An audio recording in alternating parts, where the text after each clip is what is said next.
Well, some very interesting new details have emerged on Echo's new superpowers in her upcoming series. So let's take a couple minutes to talk about the character, her comic counterpart, and how her new powers are likely going to manifest. Well, a few weeks ago, we learned that Marvel Studios will indeed be releasing all of Echo at one time on November the 29th. Marvel has never done this before, releasing a whole series to be binged by fans, and it appears this new approach to MCU content on Disney Plus could be Bob Iger's way of seeing if these shows do better for the streamer dropped in this format. Now, it totally remains to be seen how Echo fits into the wider MCU, and she'll be a big part of those street-level heroes Kevin Feige was telling us about going down the road. But some new story details have found their way online, and they kind of detail a completely different take on the character's powers. Now, in the comics, she possesses photographic reflexes and some superhuman physicality, but it appears in the MCU they're going to go in a completely different direction. Now, this comes via Scooper, Can We Get Some Toast? So it's not from Marvel Studios or Kevin Feige himself, so like always, we want to take it with a grain of salt. Now, according to the Scooper, Maya Lopez will have superpowers in the upcoming series, and these superpowers manifest through tattoos that she will have on her hands.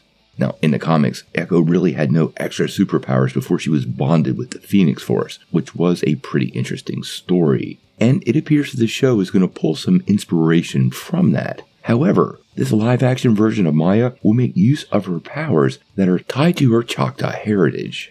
I actually suspect these powers will indeed be exactly what we have in the comics, making her a much more physical opponent, giving her superhuman strength and probably reflexes, and making her a much higher level opponent for the other various entities of the MCU, but more importantly, the Kingpin. And that's where we get a little bit of related news. One of the things that they're saying is that Echo's flashbacks in this series will indeed revolve around Wilson Fisk, offering her some advice following the death of her father. Now, I think the whole point of this scene is it's a massive reminder that the Kingpin actually survived the blip, and used this time to consolidate his power in New York City. Now, it hasn't been revealed yet, but more than likely this will also detail whether Matt Murdock and Daredevil were affected by the blip, which I do suspect Matt was out of the picture, while Fisk rose to a new level of power. Additionally, the origin story within the series is going to revisit Maya Lopez's rather ruthless behavior in New York City, and this will catch up to her in her own town. According to the report, she's going to have to face her past, reconnect with her Native American roots,